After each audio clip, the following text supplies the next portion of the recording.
Assalamualaikum, hai semua, selamat datang di channel YouTube Nancy Yulia, IRT Berdaya, Keluarga Bahagia.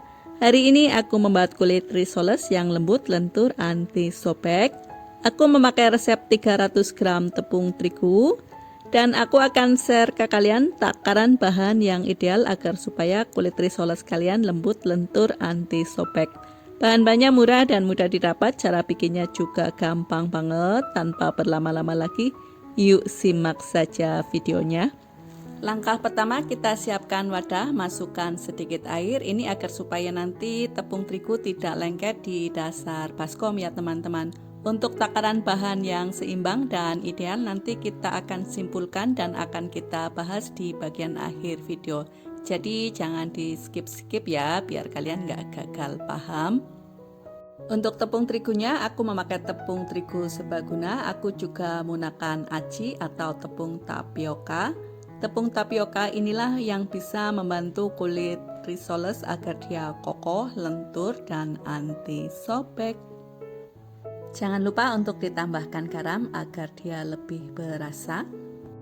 Untuk telurnya ini opsional menurutku ya teman-teman. Kalian bila tidak ada, tidak suka atau ingin membuat kulit risoles yang lebih ekonomis, kalian bisa skip telurnya. Aku juga sering banget kalau membuat kulit risoles tidak menggunakan telur, juga hasilnya tetap bagus. Untuk airnya dituang secara bertahap, sedikit demi sedikit. Ini agar supaya adonan lebih mudah diaduk. Aduk sampai semua bahan tercampur rata, tepungnya terserap semua ke dalam air. Dan bila semua bahan sudah tercampur rata, kemudian tambahkan lagi air yang separuhnya lagi.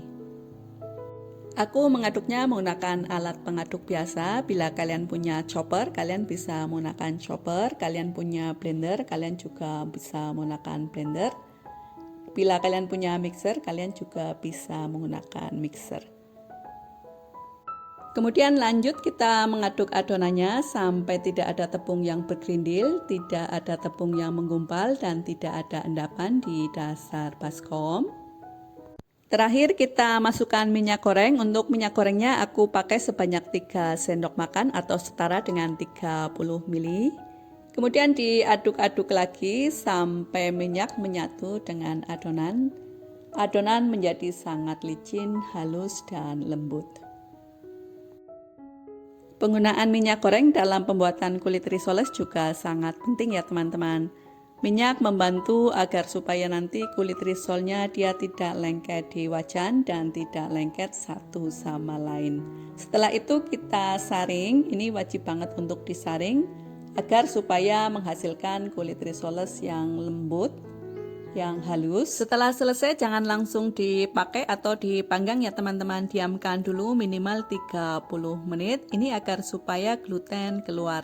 Gluten inilah yang bisa membantu kulit risoles dia kuat, dia lentur dan anti sobek selain penggunaan tepung aci tadi.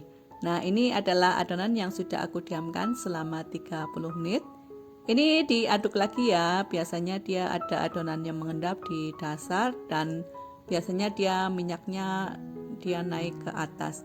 Aduk lagi sampai semua tercampur rata, kira-kira kekentalan adonan seperti ini.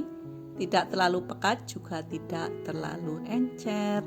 Dan untuk satu lapisan kulit risoles aku menggunakan 1 sendok sayur seperti ini, kira-kira ini sebanyak 20 ml.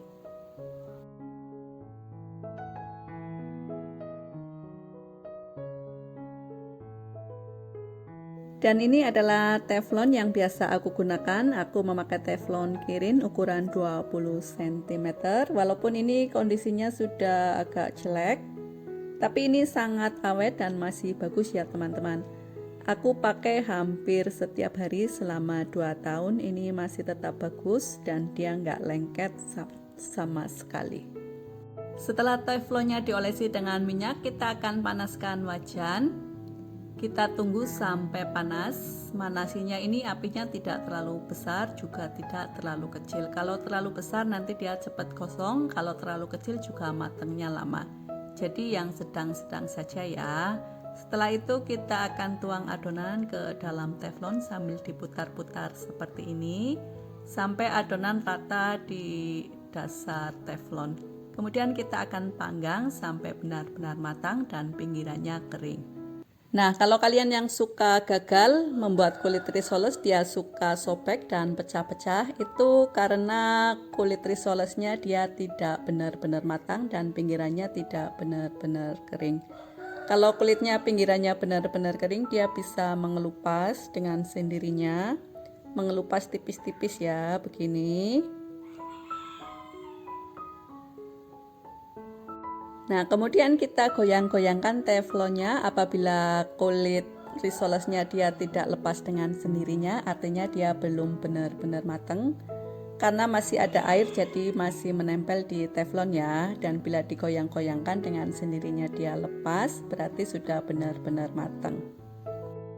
Setelah dipanggang, kemudian kita tumpuk di atas piring yang bulat. Kita tumpuk saja nggak apa-apa, karena ini kulit risolesnya dia nggak lengket sama sekali.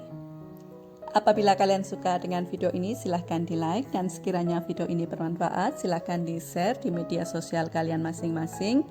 Bila masih ada pertanyaan, ada yang kurang jelas, silahkan tulis di kolom komentar. Bila kulit risolesnya tidak langsung digunakan, kita tutup dulu dengan menggunakan plastik atau bisa menggunakan baskom seperti ini ya, agar permukaannya tidak kering, dan setelah dingin kita bisa mulai memakainya.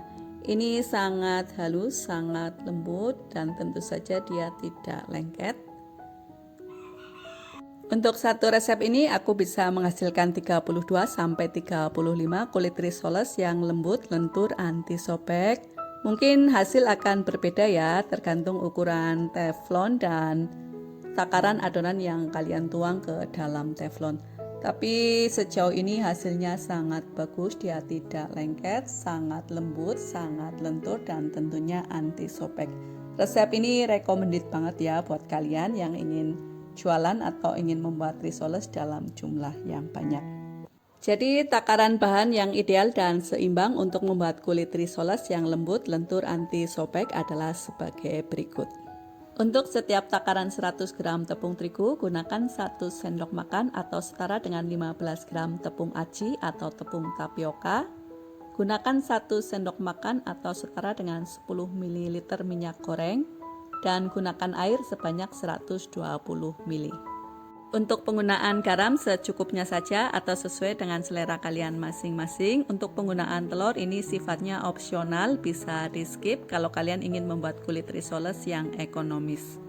Kalau kalian ingin membuat kulit risoles yang premium, airnya bisa diganti dengan susu cair, dan tentu saja harus ditambahkan juga dengan telur agar rasanya lebih enak. Semoga ini bisa menjadi ide dan inspirasi buat kalian semua. Nantikan ide-ide menarik selanjutnya di channel YouTube Nancy Yulia, IRT Berdaya Keluarga Bahagia. Terima kasih sudah menonton.